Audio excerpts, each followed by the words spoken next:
The following is a Spirit Street production. All right. So spring ball at a lot of places is starting to wind down all over the country. Houston is no different. Today, we're going to take a look at Houston football. Look, Willie Fritz is a hell of a football coach. Comes over from Tulane, has a ton of respect. Houston, in my opinion, like I said, it's a hidden gem.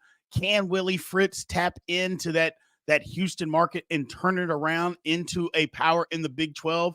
We'll discuss all that and more today on the Big 12 Insiders. Welcome to the Big 12 Insiders, your Big 12 sports show, presented by Synergy Financial Partners. Now let's go to booming North Texas, home of Studio 73. Here's your host, Brien Hanley. All right, everybody. Welcome back to Big 12 Insiders. This is your man, Brien Hanley, here with Rob Sellers, who covers Houston Cougars for a publisher. He's the publisher for Cougar Digest for 24/7. Rob, how is it going today, my guy? It is good, although I'm looking out the window here, and it looks like we got beat up the last few days with rain. I know you guys are probably the same up there. Yeah, we're about to get some more, it looks like. Yeah, absolutely. This is the season, so hopefully it gets over with and we can get to some good weather here coming up soon. So it's hard to complain though. They had just tremendous weather for spring ball. Literally one day was raining and they went to the indoor. Other than that, they were able to go outside the whole time. So that's a good thing. One of those things you can't control, but it's nice when it works out, right? Absolutely. One of those good things. So let's take a look at it, man. You know, Houston program, Willie Fritz coming in, new coach. Tell us kind of, first off, let's start with the overall of the program. What is the overall health of Houston's football program as of right now? I think they're licking their wounds a little bit at the moment as the transfer portal closes. They had some guys leave that probably were urged to maybe find some playing time elsewhere type thing. Maybe consider their options of dropping down, like most programs this time of year. But they did have a few guys that did choose to leave. A couple guys that were probably penciled in starters coming back from last year. But other than that, and I don't know how much they would. Maybe even licking your wounds is not per se an appropriate way to describe that, because the difference that you could see out at spring ball this year. First of all, they let media out there for the entirety of spring football, which has never happened. Going back, I've done this 15 plus years over here, and we've never been able to have full access to practice. So that was a nice change for a guy like me that likes to get out and really watch stuff and can learn more just by simply watching some practices. I don't even need to talk to people, just by watching and seeing how things are going. You know, it teaches me a lot. So I was very thankful for that. But the mood, the style of, I mean, everything you want to talk, it pretty much was a 180 from where they were at in terms of the style of head coach, maybe the level of discipline and accountability within the program.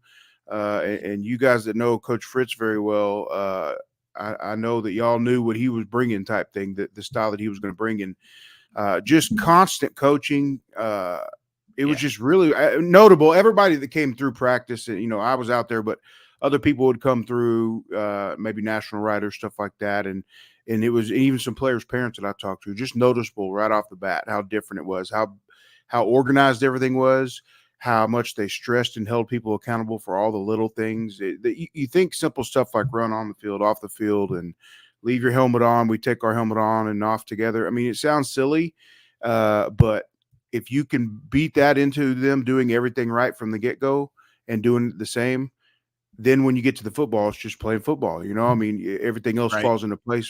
So I would say, although they did take a few hits on the transfers out, I think they're very active already in the transfer portal.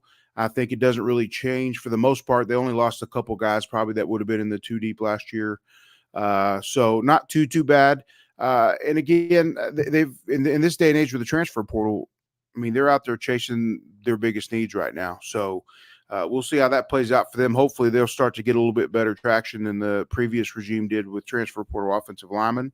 That's always been a problem, and I know it's a problem for a lot of programs. That's obviously a tough spot to get quality guys at. But I think, man, just the momentum coming out has just been so much different. It really felt like a breath of fresh air this spring from the way everything was handled in practice, the way they've handled recruiting, the way they've been so active on social media. The last staff was not a big fan of social media.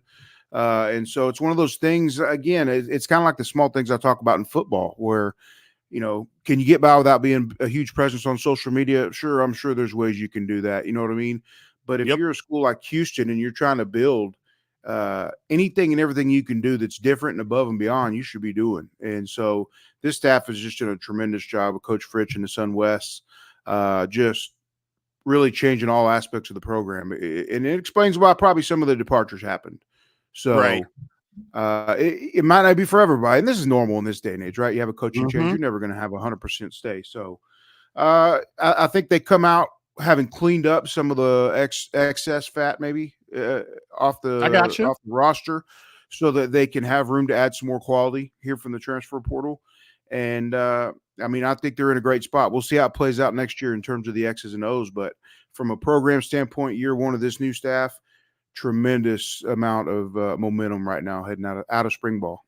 Right. Well, the one thing is that I've never heard of any good coach that doesn't take the little things seriously. And Willie Fritz, look, I didn't play for him, but I know people that did, and I know coaches that coached with him.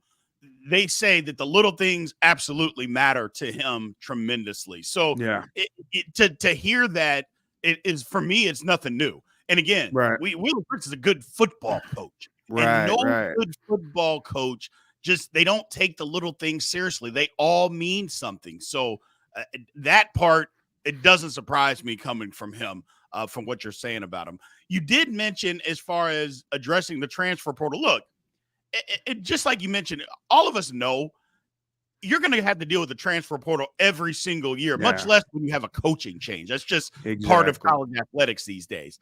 But you also said that they're going out and looking. They still have some needs out there. What are some of Houston's biggest needs that they're out in the transfer looking, whether it's starters, whether it's some added depth? What are some of their needs that they are looking for right now? Yeah, a couple of the most active positions so far, not surprisingly, offensive line. It's something that we all talk about, especially down here. And I know that's, like I said before, that's one that you're constantly recruiting anyway at any program just because of the position. But specifically, they need some depth. Specifically, they need depth at the tackle position. They brought some guys in. They were here for spring. Definitely, they'll be in the two deep and all that. But you know how it goes once you get going. And they've had years in the past where they've had great success in keeping people healthy and not really, had the same 5 guys out there most games type thing. And then they've had years where it just left and right, little injuries out 2 games, this guy's out, and then he gets back, another guy's out 3 games. So the need for quality depth, especially as they've now stepped up in the level of play, the level of teams that they're playing week in and week out, is going to be important. So offensive line for sure is something that they're hitting hard on right now. They're kicking the tires, and I know they're looking for some better depth at cornerback. They had one guy that they had a couple starters in it, and they got through the transfer portal all the way up until yesterday. They had a guy that was second team most of the game, and he actually entered the transfer portal after spring ball. And unfortunately, or fortunately for them, he actually pulled his name back out because it's one of those guys. He could have gone down to a level and maybe got a lot of reps somewhere else. But for depth wise, and that's important. I think it's good that he came back. So corners, they're definitely looking at. But then they got through yesterday, the last day of the portal, and one of their starters from last year, the corner Isaiah Hamilton, hit the portal. So it's something evidently he wrestled with all the way up to the last minute, and then he decided to hit. So that's a loss for them. So they were already after some corners to add depth, but now it becomes that much more important now that you lose one of your starters. Stinks to see that from a depth standpoint after spring. There was a lot of buzz in the spring about their secondary and how much improved it was.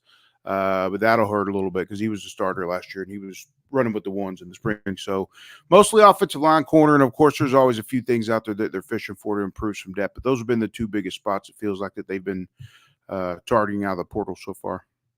Gotcha. Taking a look at, some of the players. Look, a lot of people know Donovan Smith, quarterback. I guess, is he cemented as the starter there? Look, last year, it is what it is with the season.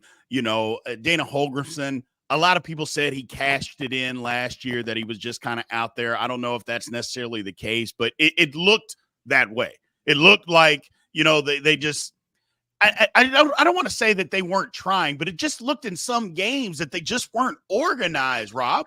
Yeah. From time to time, and that is not going to be something that anybody's ever going to even question about a Willie Fritz Oh, no. football team, and that's what it looked like last year. That it was just unorganized. Again, not that they weren't trying, just not organized, and I think that filtered over into the quarterback because if you're not organized, how can you expect your quarterback to be organized?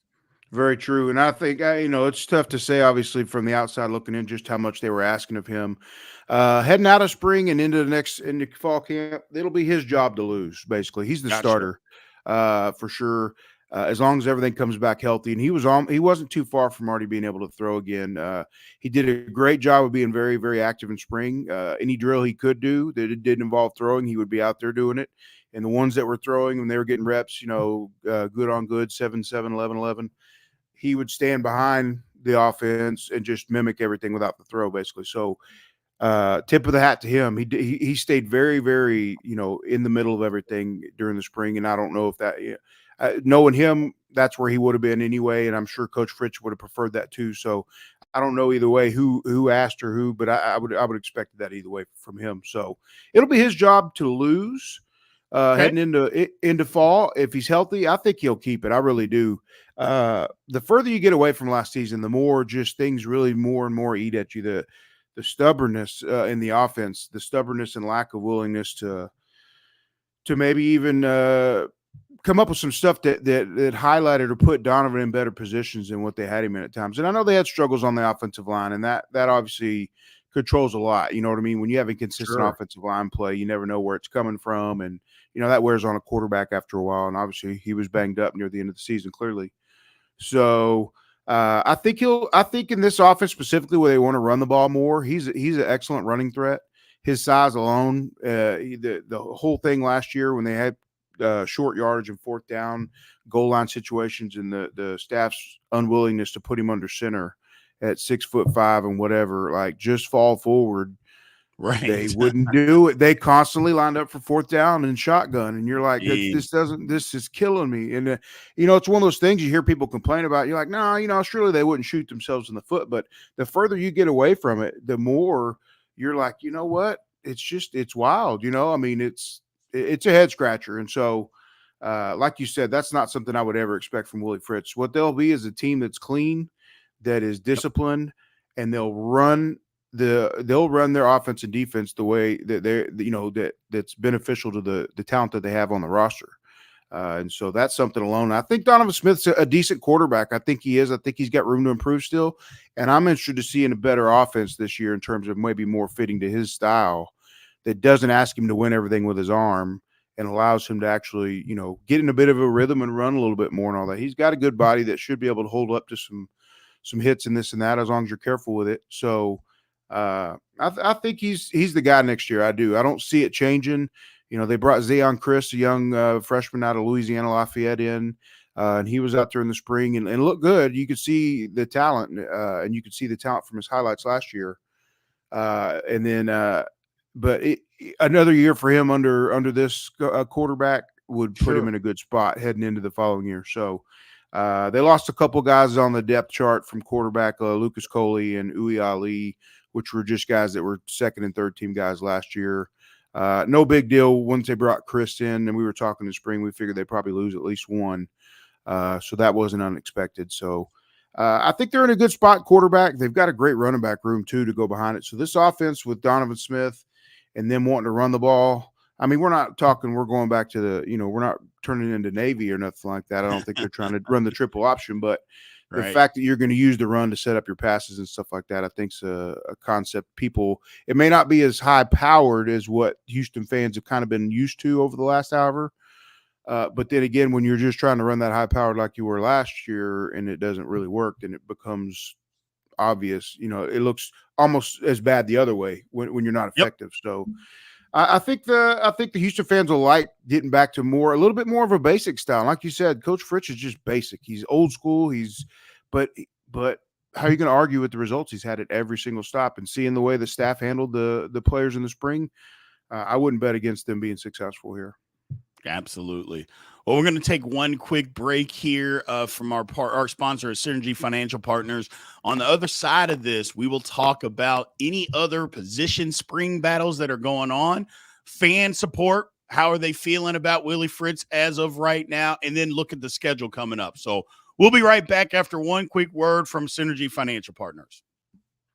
At Synergy Financial Partners, the mission is to change the way Americans plan for their financial future. Synergy doesn't just offer you a financial plan. At Synergy, the goal is to help you find your best financial future. Learn more at synergyfinancial.com.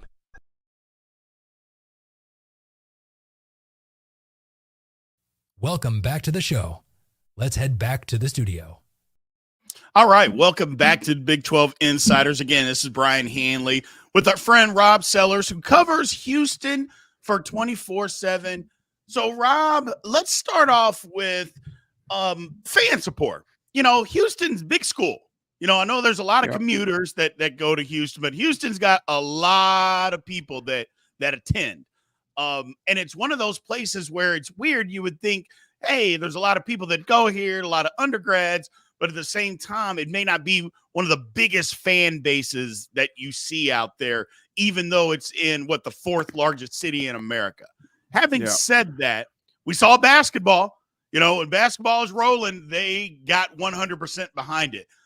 Is the fan base in more of a kind of a wait and see kind of attitude with Willie Fritz, or are they going to be jumping headfirst into this thing because they're kind of done with the last regime and they know that Houston, I've said this on many occasions. I know I've said it to you, Rob, that Houston's a hidden gem.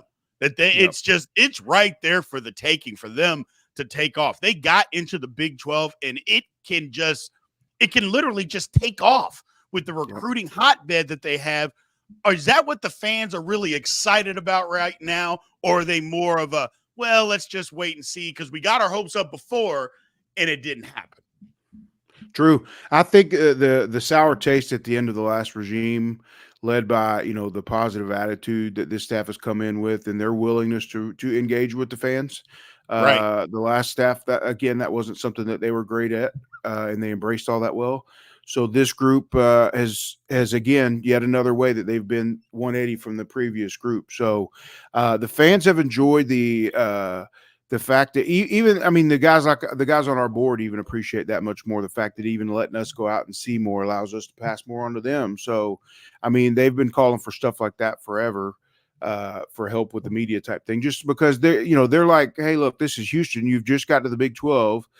You're trying to get anything you can positive moving. Why not, any news, any positive thing that can come out allowing media access would be a good thing. So absolutely. It's unfortunate that this first spring game, they've got construction going on. They started the construction in the off season of the football ops building that they're adding to the end of the stadium. And so because of that construction, they were unable to use TDECU Stadium this spring. So for the spring game, they had to hold it actually right next to where the practice fields. There's a track complex where the outdoor track is run. And so there's a football field in the middle of that, obviously, and they were able to use that. But it limits seating incredibly. But to be honest, they did a great job of just so many little things. It's weird, and you feel like you're saying things over and over when you do that. But like this time at spring, they had a huge tent set up in the end zone where they had, some food and drinks for players' parents and for former players.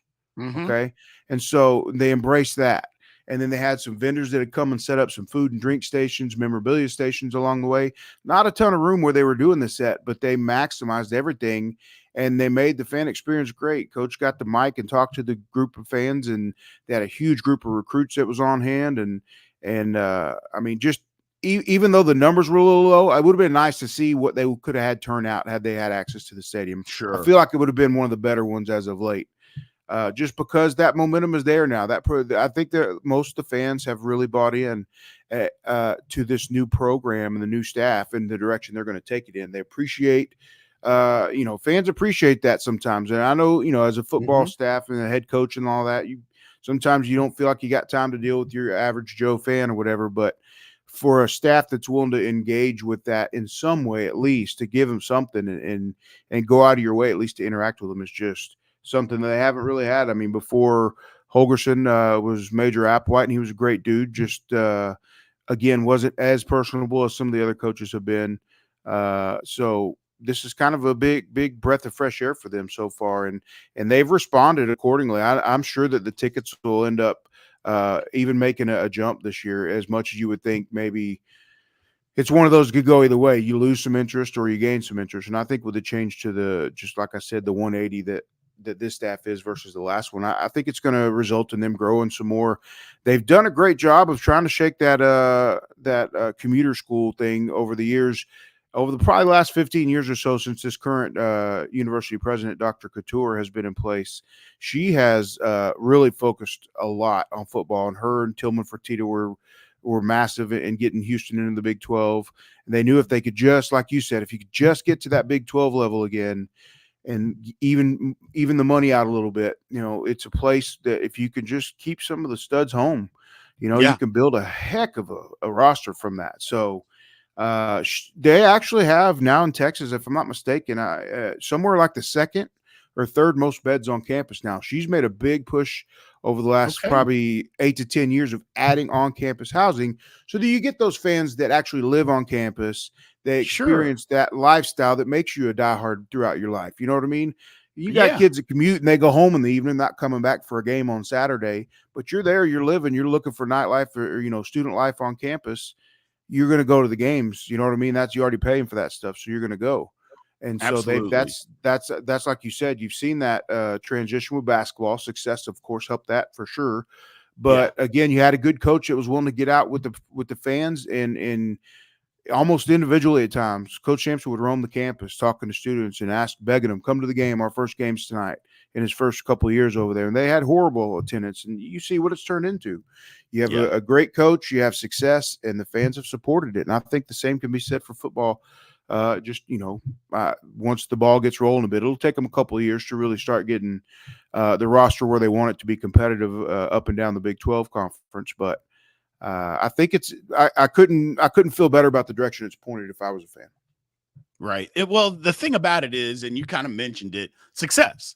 You got to have some success, but also if you need fan support, you got to be a little bit transparent. You got to kind of be a salesman in that hat as a head coaching staff or just a staff in general. You got to kind of wear that. Look, fans will support you, but they kind of need to see what's going on sometimes. You want me to get excited about something, give me a little bit of what's going on.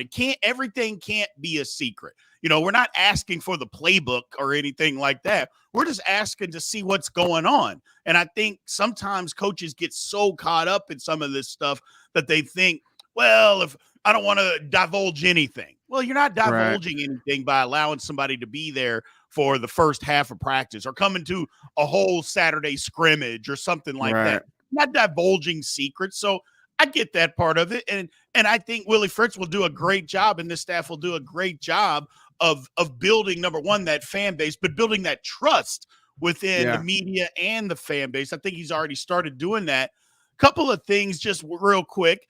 Spring practice, you mentioned that it's over. They had the spring game, which, look, you're doing construction on your stadium and you have to move it to a track site.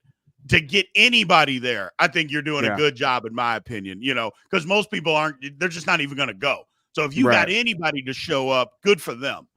Any spring battles that fans might need to look at or pay attention to that happened during spring ball and anything solidified? Really, now that the transfer portal should have settled down by now. I guess yesterday was the last day, if I'm not mistaken. So that should have settled down a bit. I think there'll be some battles at wide receiver. It's still unclear, and it's been tough, to be honest with you, wrapping our brains a little bit, as me and some of the other media guys talking, wrapping our brains a bit around the offense they're going to run next year. In terms of we've been so used down here to seeing 3-4 wide receivers pretty much on the field at all times, that there's actually going to be some times where there's only a couple wide receivers out there. You know what I mean? They're going to run 2 tight end stuff, and so when you start talking about receivers, and one of the guys that left, Sam Brown, was penciled in coming back from the starter. He was a Holgerson guy that had transferred in from West Virginia. So at the receiver position, with Sam Brown transferring out, you have a few guys coming back. Boogie Johnson's coming back. You got obviously Joseph Manjack. who's a tremendous wide receiver. They've got like really good, but I'm interested specifically in that position group, how it shakes out. Who's going to get those reps at times? You know what I mean? They're not going to just run the ball, but how is it going to work out? You know, and it almost feels like they've got too many bodies. I know that you never say that, but it feels like they have a lot of wide receivers. But with the departure of one or two type thing, that's going to be, you know, that'll kind of work its way out. I think they'll be all right. It'll be interesting to see how running back plays out. They've just got a plethora of good running backs too.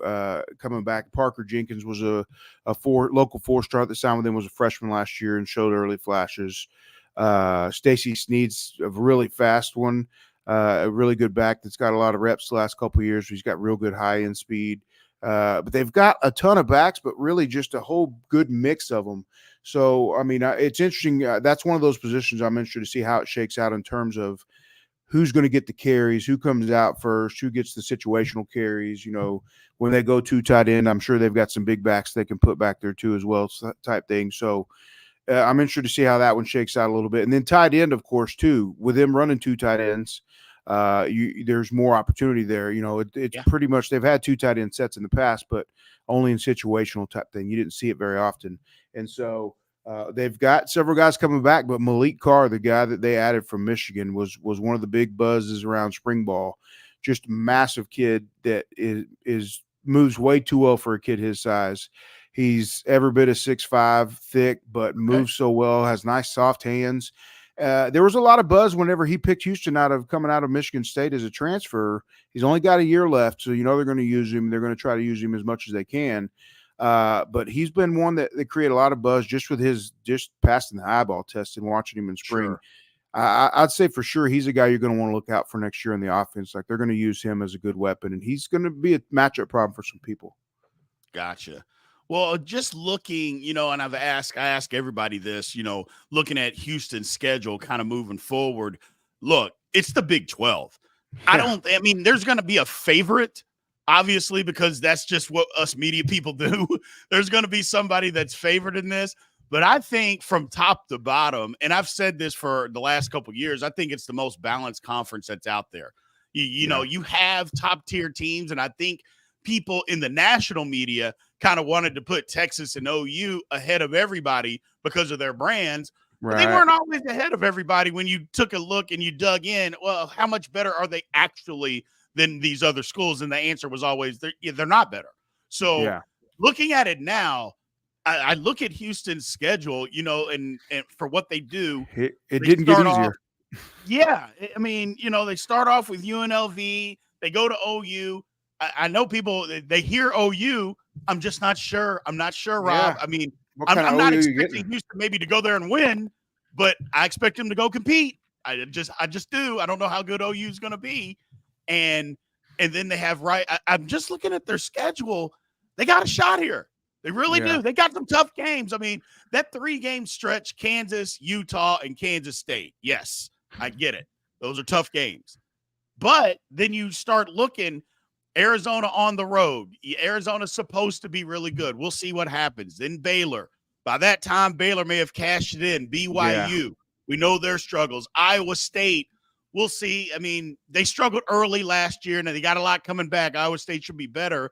But I think Houston has an opportunity here to get bowl eligible. Now, it's going to be challenging. Don't get me wrong. It's going to be challenging because the Big 12 is good. And that's kind of where my thinking is that you look at the schedule, there's an opportunity, but then you look at the other side, or you think about the other side, is like, man, there's an opportunity. There's an opportunity to be bad here as well because everybody is so good. I kind of think that's the thinking at it. What are people or what maybe fans thinking about the schedule? And is there a place that you are looking forward to going to this year? I think for sure the biggest thing that hit everybody last year was, like you said, the top to bottom of the evenness of the Big 12, the competitiveness of every team basically in there. Right. And that's something coming out of the AAC. There was always a few teams at the top, but there was always the obvious few at the bottom too. And you got them, and those were your easy ones that year. Well, it's not that way anymore. You better schedule your easy ones in the preseason before conference gets going because there's no more easy ones or gimmies after that. So I think that's kind of the theme I've had all spring is a bowl game for this team would be a huge step for this team this year for the first year of the program. Getting to 6 wins in a bowl would be huge. And now you're going to have to take advantage of the easy ones that are on the schedule, and you're going to have to fight and maybe steal one here, steal one there. But I think you won't see very many blowouts. Like you know what I mean? Like the last year when they lost to Rice in overtime because they didn't play in the first half and then decided to turn it on in the second half, only to end up losing in the overtime. You won't see that with Willie Fritz. You just won't. I'm sorry. I don't believe that. Right. But like the game of what was it, Kansas State, I believe, up there when they just got throttled and shut out. I just don't see, you know what I mean? I don't see Willie Fritz's type teams being like that. They may lose some games, but they're going to be a competitive football program, and they're not going to shoot themselves in the foot, so to speak. So I think, like I said, that's kind of been my motto this spring is a bowl game almost feels like the ceiling, and I hate to put a ceiling on it because there's just a lot of questions, you know. You don't know really how this offense is going to flow with this, what pieces they can still even add from the portal between now and the start of the season. So I would say just based off, you know, the whole 5,000 view of it, I would say 6 wins in a bowl game would be just a huge win. Anything on top of that, you obviously take would be great. But I don't know. As far as games looking this year, I'm debating. I know for sure my intern Blake will be up at OU. His family grew up big OU fans, and so I'm debating whether I might go up there as well for that one. I told him already for sure, like, I'll get you up there. You know, like he grew up a big OU fan. And so I was like, I'll make sure you get up there to cover that one. But I might go with you too. So I didn't have the opportunity a couple years ago when they played Oklahoma up there. I saw them when they beat Oklahoma down here in 2015, 16-ish. When they beat them at NRG Stadium. I was there for that one. But I would like to get up to Oklahoma this year. Just, you know, that it's a blue blood, so to speak. It's one of those that if you hadn't been, you should try to go once or twice and check it out. So that'll probably be one that I know I'll hit early on. And then after that, it kind of depends on how everything starts playing out from there. With us trying to cover recruiting too, sometimes we pick some games to stay home and cover from TV so that we can do some high school stuff Thursday, Friday.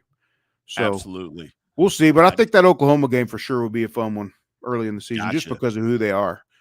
Sure. Yeah. Oh, yeah. Just, I mean, I get it.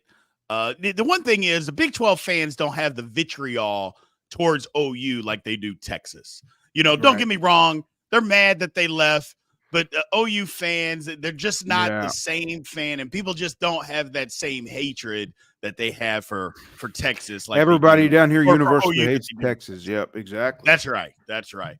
So I appreciate you joining us, man, and giving us a kind of the breakdown of what's going on in Houston, man. And as always, we've had you on several times. We'll have you on several more. We appreciate you giving us your time. We're going to take one quick break before we end, but thanks, Rob. We appreciate it. Appreciate it, man. All righty. We'll be right back to finish the show. We'll have one final break from our partners here at Synergy Financial Partners. At Synergy Financial Partners, the vision is to build the world's largest consumer financial education and empowerment company. Synergy doesn't just offer you a financial plan. At Synergy, the goal is to help you find your best financial future. Learn more at synergyfinancial.com. Welcome back to the show. Let's head back to the studio. All right. Welcome back to Big 12 Insiders. Look, Houston has just got a whole new regime. I've said it over and over again. Houston is a hidden gem. If they can figure out the right coach, which I think they have with Willie Fritz, because he's not going to skip any detail. He's going to make the small things matter. And I'm not sure that the previous, you know, administration or regimes, whatever you want to call it, I'm not sure they always did that. Willie Fritz is going to do that. They're going to be competitive. They're going to play extremely hard. Kind of like Rob said, they might lose a few games early, but they're going to continue to get better. He's going to recruit, and they're going to figure out how to keep some of these Texas guys home because it's in Houston, a hotbed of high school football talent. I just say if you give it a year or two, if you beat Houston now, you better, or if you want to beat them, you better beat them now because I got a feeling that Willie Fritz is going to get Houston going at a rate that I'm not sure a lot of people in the Big 12 are going to be comfortable with. That's just my personal feelings. Hey, thanks again, everybody, for joining us. Like I mentioned before, or always mention, continue to like, follow, more importantly, subscribe, and hit the notification bell to let you know exactly when we're going to be on. We're on Tuesday through Friday on 1 p.m. Central Time. Continue to show up and show out like you guys have. We appreciate all the support. Like I mentioned, every show, it's a race to 1,000 subscribers on YouTube. We are getting very close. We are over 700. The numbers have really spiked over the last 3 weeks. It's a testament to you guys, so I appreciate you guys doing that. We will be back tomorrow for even more. I'm not sure what we're going to talk about tomorrow. I haven't figured that out yet. Maybe me and Fitz will do a Ask Big B day. We'll figure something out. Either way, we'll see you guys tomorrow. We'll appreciate you. See you later. This has been a Spirit Street production. Please support this show by subscribing to this YouTube channel or follow us on your favorite podcast platform.